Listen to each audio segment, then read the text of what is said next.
নমস্কার, আপনারা দেখছেন হাই নিউজ। আমি শ্রীপর্ণা রয়েছে আপনাদের সঙ্গে। শুরু করছি আজকে নিউজ টুডে। আর শুরুতেই দেখে নেব আজকে হেডলাইন্স।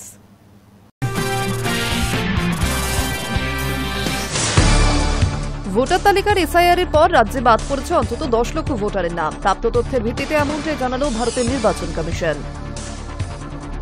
নবম দশম শ্রেণীর শিক্ষক নিয়োগের লিখিত পরীক্ষার ফল প্রকাশ করল রাজ্য স্কুল সার্ভিস কমিশন। পরীক্ষা গ্রহণের 71 দিনের মাথায় এই ফল প্রকাশ। শিক্ষামন্ত্রী ব্রাত্য বসু সমাজ মাধ্যমে জানালেন শুভেচ্ছা বার্তা।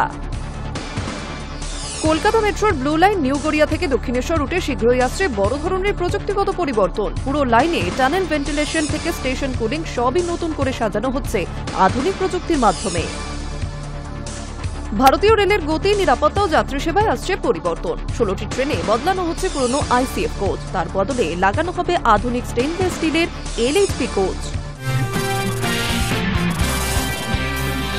নবম দশম শ্রেণীর শিক্ষক নিয়োগের লিখিত পরীক্ষার ফল প্রকাশ করল রাজ্য স্কুল সার্ভিস কমিশন। পরীক্ষা হয়েছিল গত 7 সেপ্টেম্বর। পরীক্ষা গ্রহণের 71 দিনের মাথায় এই ফল প্রকাশ। ফল প্রকাশের পর শিক্ষামন্ত্রী ব্রাত্য বসু সমাজ মাধ্যমে জানালেন শুভেচ্ছা বার্তা। নবম দশম শ্রেণীর শিক্ষক নিয়োগের লিখিত পরীক্ষার ফল প্রকাশ করল রাজ্য স্কুল সার্ভিস কমিশন। পরীক্ষা হয়েছিল গত 7 সেপ্টেম্বর। পরীক্ষা গ্রহণের 71 দিনের মাথায় এই ফল প্রকাশ।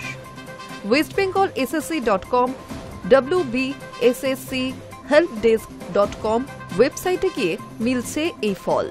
নিজেদের রোল নম্বর দিয়ে লিখিত পরীক্ষার ফলাফল জানতে পারছেন চাকরি প্রার্থীরা। চলতি মাসের শুরুতেই প্রকাশ হয়েছে একাদশ দ্বাদশ শিক্ষক নিয়োগের ফল। সেখানে ইন্টারভিউতে ডাক না পেয়ে অনেকেই এই ফলের দিকে তাকিয়েছিলেন। প্রাথমিকভাবে ফলাফল বা আনসার কি নির্দিষ্ট ওয়েবসাইটে দেখা নিয়ে সমস্যা তৈরি হলেও কিছুক্ষণেই তা মিটে যায়। কয়েক লক্ষ মানুষ একসঙ্গে ওয়েবসাইট খুলে ফল দেখার চেষ্টা করছেন বলে এই সমস্যা হচ্ছে বলে প্রাথমিক সূত্রে খবর। তবে রাত 8টার পর থেকে ফল দেখতে কোনোই সমস্যা হয়নি। প্রাথমিক ইন্টারভিউ লিস্ট ও ডকুমেন্ট ভেরিফিকেশন সংক্রান্ত শিডিউল দ্রুত জানিয়ে দেবে কমিশন। শিক্ষামন্ত্রী ব্রাত্য বসু সমাজ মাধ্যমে শুভেচ্ছা বার্তা জানিয়ে লেখেন, মুখ্যমন্ত্রী মমতা বন্দ্যোপাধ্যায়ের দিক নির্দেশনায় এবং রাজ্য ও জেলা প্রশাসনের সহযোগিতায় সময় মতো ফল প্রকাশ করায় কমিশনকে সাধুবাদ। চাকরি প্রার্থীদের কাছে আবেদন সবকিছু স্বচ্ছতা ও নিয়ম মেনেই হবে, ভরসা রাখুন। উল্লেখ্য, এবার মোট 11টি বিষয়ের উপর পরীক্ষা নেওয়া হয়েছিল। এজন্য শূন্য পদের সংখ্যা ছিল 23,212টি। যদিও পরে সেই আসন বাড়বে বলেই জানা গিয়েছে। কমিশন আগেই জানিয়েছিল, যেহেতু একাদশ দ্বাদশ শ্রেণীর শূন্য পদের আসনের সংখ্যা কম, তাই আগে সেখানে ভেরিফিকেশন শেষ করা হবে। সেই মতোই 4 ডিসেম্বর একাদশ এবং দ্বাদশ যাবতীয় প্রক্রিয়া শেষ হলে তারপর নবম ও দশমের নিয়োগের জন্য ভেরিফিকেশন শুরু হবে। শূন্য পদের জন্য আসন সংখ্যা বৃদ্ধি করা হলে সেই বিষয়টিও ইন্টারভিউ এবং নথি যাচাই প্রক্রিয়ার আগে জানিয়ে দেওয়া হবে। এদিকে যোগ্য শিক্ষক শিক্ষিকা হিসেবে আন্দোলনকারী অনেকেই একাদশ দ্বাদশের মতো নবম দশমের তালিকাতেও নাম তুলতে পারেনি বলে ক্ষোভ জানিয়েছেন।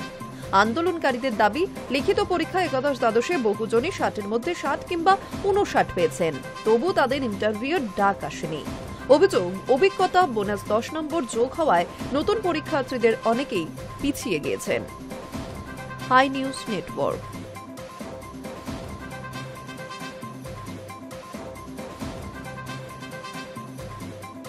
সম্প্রতি কলকাতা পৌরসভার মাসিক অধিবেশনে কাউন্সিলররা ফের নগরবন্ধু প্রকল্পের প্রয়োজনীয়তা তুলে ধরেছেন এবং মেয়র ফিরহাদ হাকিমের কাছে এই প্রকল্প পুনরায় চালুর আর্জি জানিয়েছেন। আর এই প্রস্তাবে মেয়র কিছুটা আগ্রহ দেখিয়েছেন বলে সূত্রের খবর। প্রবীণ নাগরিকদের সুবিধার্থে কলকাতা পুরসভা চালু করা নগরবন্ধু প্রকল্প আবারও আলোচনায়। গত বছর চালু হওয়া এই পরিকল্পনার লক্ষ্য ছিল বয়স্ক বাসিন্দাদের বাড়িতে বসেই সম্পত্তির কর জমা দেওয়া, জন্ম মৃত্যু শংসাপত্র, ট্রেড লাইসেন্স এবং অন্যান্য নাগরিক পরিষেবার সুবিধা পৌঁছে দেওয়া। অনেক প্রবীণ নাগরিক পুরসভা অফিসে এসে অফলাইন কিংবা অনলাইনে সম্পত্তির কর জমা দিতে পারছেন না। সেই সমস্যাকে মাথায় রেখে এই উদ্যোগ শুরু হয়েছিল। তবে পরে প্রকল্পটি কার্যত স্থগিত হয়ে যায়। আর সেই প্রকল্পকেই আবার চালু করার দাবি উঠেছে শাসক দলের কাউন্সিলরদের মধ্যে। সম্প্রতি কলকাতা পুরসভার মাসিক অধিবেশনে কাউন্সিলররা ফের নগরবন্ধু প্রকল্পের প্রয়োজনীয়তা তুলে ধরেন এবং মেয়র ফিরহাদ হাকিমের কাছে এই প্রকল্প পুনরায় চালুর আর্জি জানান। পরিস্থিতি অনুধাবন করে মেয়র বলেন, যেসব কাউন্সিলর নিজেদের এলাকায় নগরবন্ধু প্রকল্প চালু করার প্রয়োজনীয়তা আছে বলে মনে করছেন, তারা কলকাতা পুরসভার চিফ ম্যানেজারের সঙ্গে দেখা করে আবেদন জমা দিতে পারেন। মেয়রের এই মন্তব্যকে নির্দেশ হিসেবেই দেখছে পুরসভার রাজস্ব দপ্তর। পুরসভা সূত্রে খবর, মেয়র নিজেই অধিবেশনের বিষয়টি স্পষ্টভাবে তুলে ধরার প্রকল্প পুনরায় চালুর সম্ভাবনা জোরালো হচ্ছে। রাজস্ব বিভাগের এক আধিকারিক বলেন, মেয়র যা বলছেন তা আমাদের কাছে নির্দেশের মতো। কোনো ওয়ার্ড বা এলাকায় যদি কাউন্সিলর আবেদন করেন, তাহলে সেখানে শিবির করে প্রবীণ নাগরিকদের নগরবন্ধু পরিষেবা দেওয়া হবে। বহু কাউন্সিলরের দাবি, প্রবীণ ও ডিজিটাল সুবিধা বঞ্চিত নাগরিকদের জন্য প্রকল্পটি অত্যন্ত উপযোগী। পাশাপাশি রাজস্ব সংগ্রহ, নাগরিক যোগাযোগ এবং ডিজিটাল পরিষেবা ব্যবস্থায় এই প্রকল্প বড় ভূমিকা নিতে পারে বলে মত পুরসভা সূত্রের। এখন সব নজর পুরসভার সিদ্ধান্তের দিকে। প্রশাসনিক অনুমোদন মিললে শীঘ্রই বিভিন্ন ওয়ার্ডে ফের শুরু হবে নাগরিক বান্ধব এই পরিষেবা। Hi news Network. ভারতীয় রেলের গতি, নিরাপত্তা ও যাত্রী সেবায় আসছে বড়সড় পরিবর্তন। এক ধাক্কায় 16টি ট্রেনে বদলানো হচ্ছে পুরনো আইসিএফ কোচ, আর তার বদলে লাগানো হবে অত্যাধুনিক স্টেইনলেস স্টিলের LHB কোচ, যেগুলির ডিজাইন স্পিড ঘন্টায় 200 কিলোমিটার পর্যন্ত। ভারতীয় রেলের গতি, নিরাপত্তা ও যাত্রী সেবায় আসছে বড়সড় পরিবর্তন। এক ধাক্কায় 16টি ট্রেনে বদলানো হচ্ছে পুরনো আইসিএফ কোচ, তার বদলে লাগানো হবে আধুনিক স্টেইনলেস স্টিলের LHB কোচ, যেগুলির ডিজাইন স্পিড ঘন্টায় 200 কিলোমিটার পর্যন্ত। এই আপগ্রেডের ফলে দীর্ঘ দূরত্বের যাত্রা শুধু আরও দ্রুত হবে তাই নয়, যাত্রীর নিরাপত্তা ও আরামও বহুগুণে বাড়বে। গত কয়েক বছরে ভারতীয় রেল পরিকাঠামো উন্নয়ন, আধুনিক লাইন, নতুন লোকোমোটিভ ও উন্নত কোচ কেনায় বিশাল বিনিয়োগ করছে। লক্ষ্য হল ট্রেনের গড় গতি বাড়ানো, যাত্রীদের নিরাপদ আরামদায়ক ভ্রমণ নিশ্চিত করা এবং 2030 সালের মধ্যে পুরনো সব আইসিএফ কোচ তুলে দেওয়া। LHB কোচের বিশেষত হল অ্যান্টি ক্লাইম্ব মেকানিজম। দুর্ঘটনা ঘটলে একটি কোচ আরেকটির উপরে চড়ে যায় না। ফায়ার রিটার্ডেন্ট ম্যাটেরিয়াল, আগুন ছড়ানোর ঝুঁকি অনেক কম। উচ্চ গতি, আইসিএফ কোচ যেখানে সর্বোচ্চ 140 কিলোমিটার পার ঘন্টা, সেখানে LHB চলে 160 কিলোমিটার প্রতি ঘন্টা। Design speed 200 kilometre. যাত্রার আরাম অনেকটাই বেশি। রাজধানী শতাব্দী দুরন্তের আগে LHB বাধ্যতামূলক করা হয়েছে। এবার আরও ট্রেনে ঢুকছে এই জার্মান ডিজাইনের আধুনিক কোচ। সেন্ট্রাল রেলওয়ের অধীনে থাকা 16টি ট্রেনে ক্রমান্বয়ে বসানো হবে LHB coach. 22157 CSMT Chennai express, 22158 Chennai CSMT express, 11088 Pune Veraval express, 11087 Veraval Pune express, 11090 Pune Bhagat Ki Kothi express, 11089 Bhagat Ki Kothi Pune express, 11092 Pune Bhuj express, 11091 Bhuj Pune express, 22186 Pune Ahmedabad express, 22185 Ahmedabad Pune express, 11404 Kolhapur Nagpur express, 11403 Nagpur Kolhapur express, 12147 Kolhapur Hazrat Nizamuddin express, 12148 Hazrat Nizamuddin Kolhapur express, 11050 Kolhapur Ahmedabad express, 11049 Ahmedabad Kolhapur express. রেলের লক্ষ্য আগামী 5 বছরে দেশজুড়ে আইসিএফ কোচের ব্যবহার পুরোপুরি বন্ধ করে দেওয়া, যাত্রী সেবার মান বৃদ্ধি, দুর্ঘটনার ঝুঁকি কমানো এবং আধুনিক ও আন্তর্জাতিক মানের পরিবহন ব্যবস্থা গড়ে তোলাই এই সিদ্ধান্তের মূল উদ্দেশ্য। ইতিমধ্যে LHB কোচের উৎপাদন ও ব্যবহার বেড়েছে বহুগুণ। আগামী দিনে এই সংখ্যা আরও বাড়বে। এতে দেশের ট্রেন যাত্রা হবে আরও দ্রুত, আরও নিরাপদ, আরও আরামদায়ক। এই 16টি ট্রেনে LHB কোচের সংযোজন ভারতীয় রেলের আধুনিকীকরণের আরও এক বড় ধাপ, যা ভারতের ভবিষ্যৎ রেলযাত্রার গতি ও মানকে নতুন উচ্চতায় নিয়ে যাবে। High news network.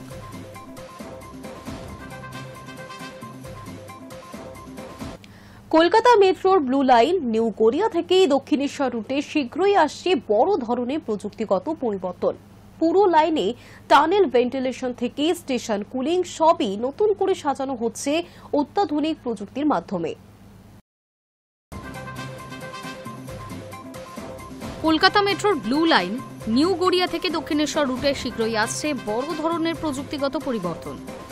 গরমকালে স্টেশনে দাঁড়িয়ে ঘাম ঝরানো বা সুরঙ্গের ভ্যাপসা গরমে অস্বস্তি, এই সমস্যাগুলি এবার অনেকটাই কমে যাবে।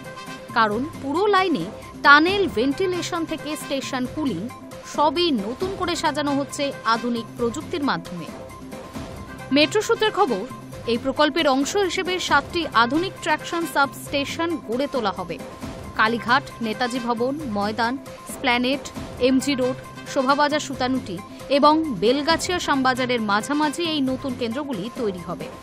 পাশাপাশি যাত্রী সংখ্যা বাড়া এবং অগ্নি নিরাপত্তার বিষয়টি মাথায় রেখে চাঁদনী চক ও গীতাঞ্জলি স্টেশনেও আরও 2টি সাব স্টেশন তৈরির অর্ডার দেওয়া হয়েছে। আগে নন এসি রেক চলার সময় টানেল ঠান্ডা রাখার একটি পদ্ধতি ছিল, তবে বহু স্টেশনে ভেন্টিলেশনের সীমাবদ্ধতার কারণে যাত্রীদের গরমে দাঁড়িয়ে থাকতে হতো। এখন পরিস্থিতি বদলেছে।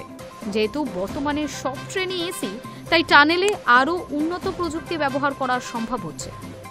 পুরনো 110 কিলোওয়াট সেন্ট্রিফিউগাল ফ্যানের বদলে এখন লাগানো হবে আরও শক্তিশালী অ্যাক্সিয়াল ফ্যান। এই ফ্যানগুলি 250 ডিগ্রি সেলসিয়াস পর্যন্ত গরম বাতাসও সামলাতে পারে। টানেলের ভেতর কোথাও আগুন লাগলে, ধোঁয়া জমলে, তাপমাত্রা বাড়লে বা কার্বন ডাই অক্সাইডের পরিমাণ বেড়ে গেলেই এই ফ্যান নিজে থেকেই চালু হয়ে যাবে। ফলে বিপদের সময় টানেলের বায়ু চলাচল ঠিকই থাকবে এবং নিরাপত্তাও বাড়বে। এই আধুনিক ব্যবস্থা তৈরি করছে একটি জাপানি কোম্পানির ভারতীয় অংশীদার সংস্থা। সিঙ্গাপুর মেট্রোর বহু ভূগর্ভস্থ স্টেশনে যারা সফলভাবে একই প্রযুক্তি ব্যবহার করেছে। ইতিমধ্যে জাপানি ইঞ্জিনিয়াররা যতীন দাস পার্ক স্টেশনে এয়ার কন্ডিশনিং প্লান্ট সহ বেশ কিছু জায়গা পরিদর্শন করেছে। মেট্রো কর্তৃপক্ষের আশা, প্রকল্পটি শেষ হলে সুড়ঙ্গ ও স্টেশন দুটোই আগের তুলনায় অনেক বেশি ঠান্ডা ও আরামদায়ক হবে। যাত্রীরা বিশেষ করে গরমের সময় ভিড়ের মধ্যে দাঁড়িয়েও স্বস্তি পাবে এবং যাত্রা আরও আরামদায়ক ও নিরাপদ হবে। Hi news Network.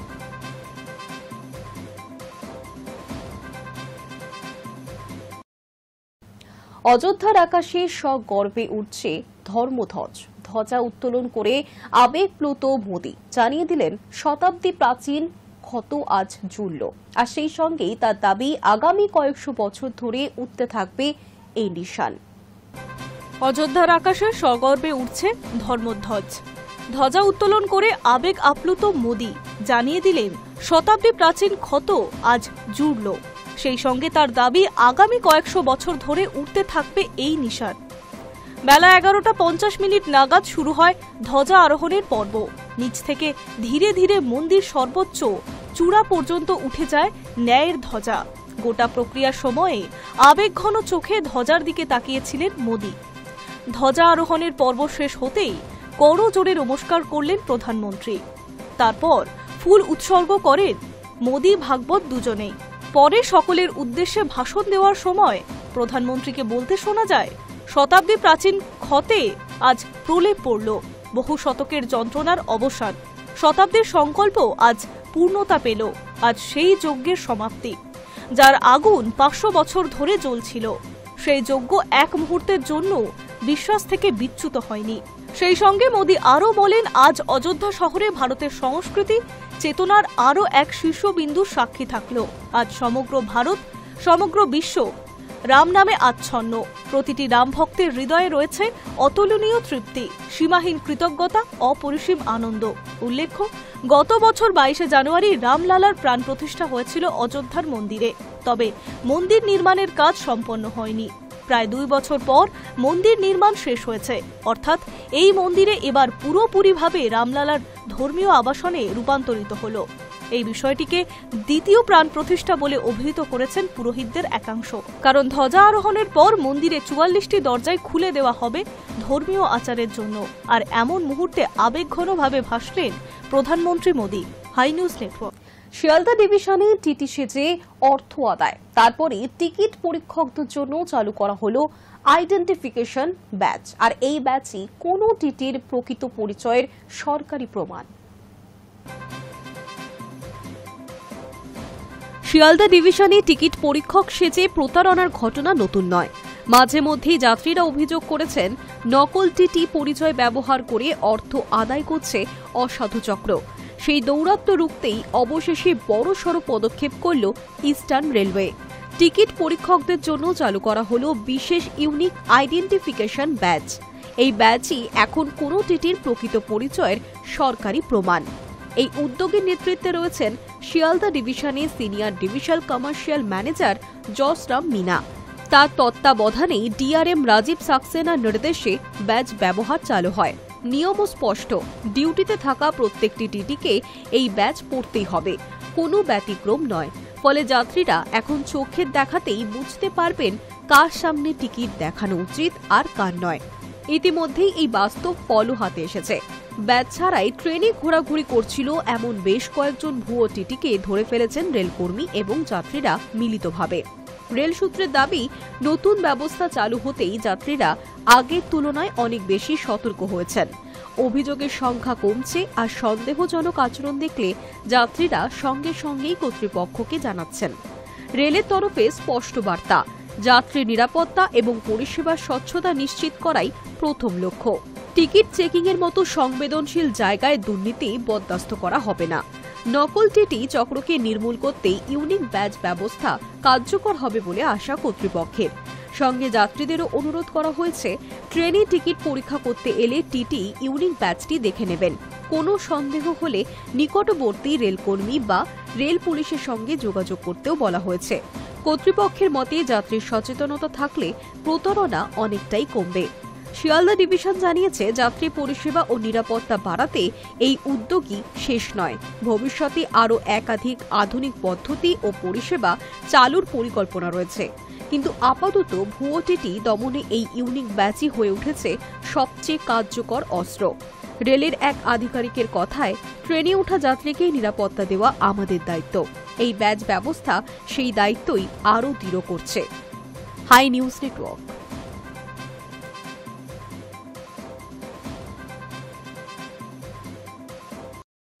Sevoke Rangpo রেলপথের 85% কাজ শেষ হয়েছে। রেল কর্তৃপক্ষ জানিয়েছেন, সবকিছু ঠিক থাকলে 2027 সালের ডিসেম্বরের মধ্যেই ওই পথে ট্রেন চলাচল শুরু হয়ে যাবে। সঙ্গে আরও 2টি রেল প্রকল্পের জন্য সমীক্ষা চলছে বলে খবর। সেবক রংপুর রেলপথের 85% কাজ শেষ। রেল কর্তারা জানিয়েছেন, সব ঠিক থাকলে 2027 সালের ডিসেম্বরের মধ্যে ওই পথে ট্রেন চলাচল শুরু হয়ে যাবে। আরও 2টি রেল প্রকল্পের জন্য সমীক্ষা চলছে। একটি গ্যাংটক শহরের সঙ্গে রেল যোগাযোগ সম্প্রসারণ এবং অন্যটি মেল্লি ও ডেন্টামকে রেলপথে যুক্ত করা। উত্তর পূর্ব সীমান্ত রেলওয়ের প্রধান সংযোগ আধিকারিক কপিঞ্জল কিশোর শর্মা সিকিমের সংবাদ মাধ্যমকে জানান, সেবক রংপুর রেলপথের 85% কাজ শেষ হয়েছে। দ্রুত গতিতে কাজ এগিয়ে চলেছে। রেলপথটি 45 কিলোমিটার দীর্ঘ, যার মধ্যে 86% সুড়ঙ্গ পথ দিয়ে তৈরি। প্রকল্পটিতে 5টি স্টেশন এবং 22টি সেতু রয়েছে। 19টি সেতুর নির্মাণ কাজ শেষ হয়েছে। বাকি স্টেশন এবং সেতুগুলির নির্মাণ কাজ আগামী বছরের মধ্যে শেষ করা হবে।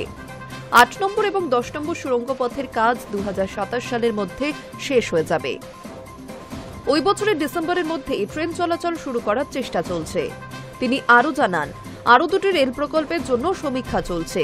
একটি রেলপথে গ্যাংটকের সঙ্গে যোগাযোগ ও অন্যটি মেলি এবং ডেন্টামকে যুক্ত করা। ভারত ভুটান রেলপথে যোগাযোগ সম্পর্কে উত্তর পূর্ব সীমান্ত রেলওয়ের প্রধান জনসংযোগ আধিকারিক জানান, 2টি প্রস্তাবিত রেলপথের জন্য জমি অধিগ্রহণের কাজ চলছে। 1 বছরের মধ্যে ওই কাজ শেষ হবে। এরপর টেন্ডার আহ্বান করা হবে এবং ভারতীয় রেলওয়ে 2029 সালের মধ্যে ভুটানে ককরাঝাড় গেলেফু প্রকল্পের কাজ শেষ করার পরিকল্পনা নিয়েছে। রেল স্টেশনগুলির উন্নয়ন সম্পর্কে শর্মা জানান, উত্তর পূর্বাঞ্চলের 60টি স্টেশনে এবং উত্তর পূর্বাঞ্চলীয় রেলওয়ের আওতাধীন 92টি স্টেশনে উন্নত যাত্রী পরিষেবা সহ আধুনিকীকরণ করার কাজ চলছে। যার মধ্যে রয়েছে ওয়েটিং রুম, উন্নত পার্কিং ব্যবস্থা, সার্কুলেটিং এরিয়া, নিরাপত্তার জন্য ডেডিকেটেড কন্ট্রোল রুম থেকে 24 ঘন্টা নজরদারি সহ উন্নত সিসিটিভি নেটওয়ার্ক এবং প্যানিক বাটন থাকছে। ওই বাটন চাপলে স্বয়ংক্রিয়ভাবে ক্যামেরা ফিডকে ফোকাসে আনবে সেই ব্যবস্থাও করা হচ্ছে। রেলওয়ে সুরক্ষা বাহিনীর কর্মীদের আরও শক্তিশালী করতে বডি ক্যামেরার মতো আধুনিক সরঞ্জামও দেওয়া হয়েছে। Hi news network.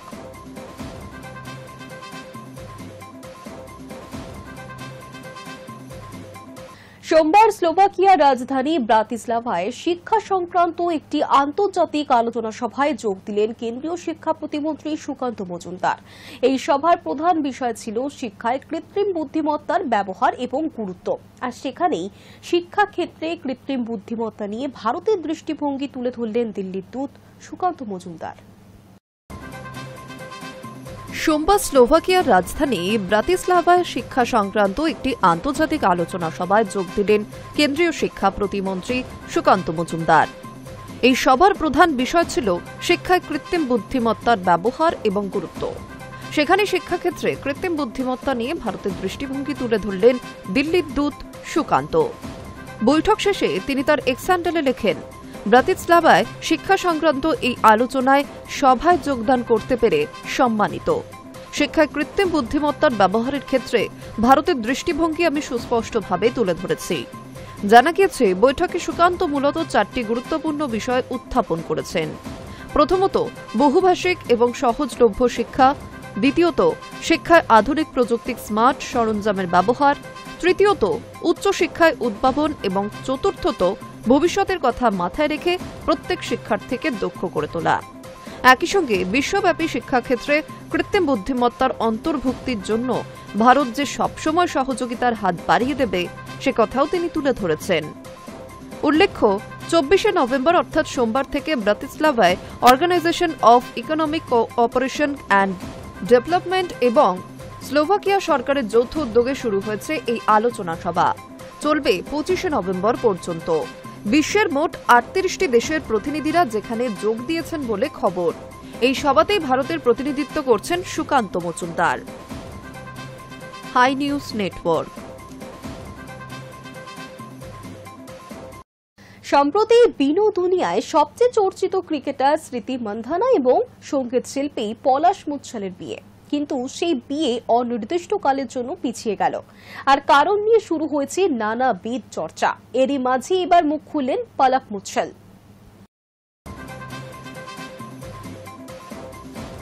সাম্প্রতিক সময়ে দেশের সবচেয়ে চর্চিত বিয়ে ক্রিকেটার স্মৃতি মান্দানা ও সঙ্গীত শিল্পী পলাশ মুচ্ছালের, কিন্তু সেই বিয়ে অনির্দিষ্টকালের জন্য পিছিয়ে গেল।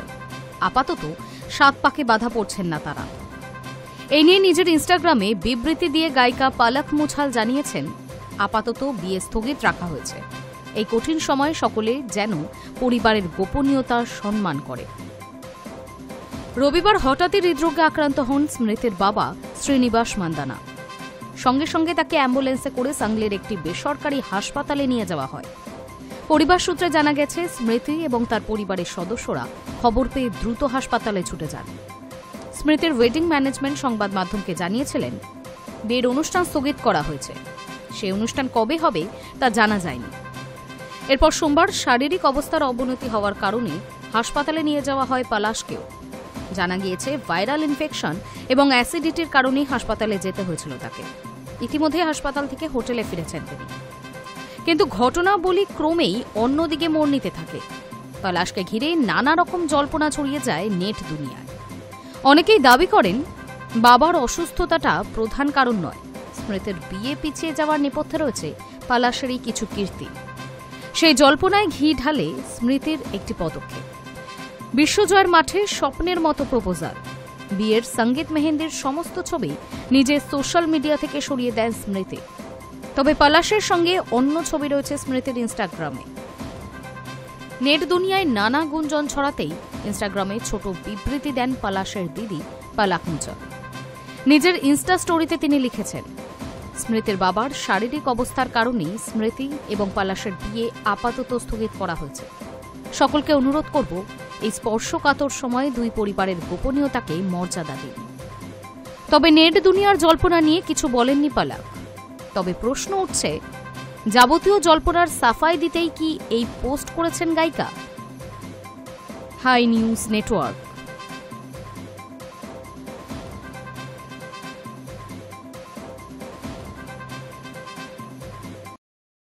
নিউজ টুডে এখনকার মতো এই পর্যন্তই। দেখতে থাকুন হাই নিউজ, নির্ভীক নিরপেক্ষ।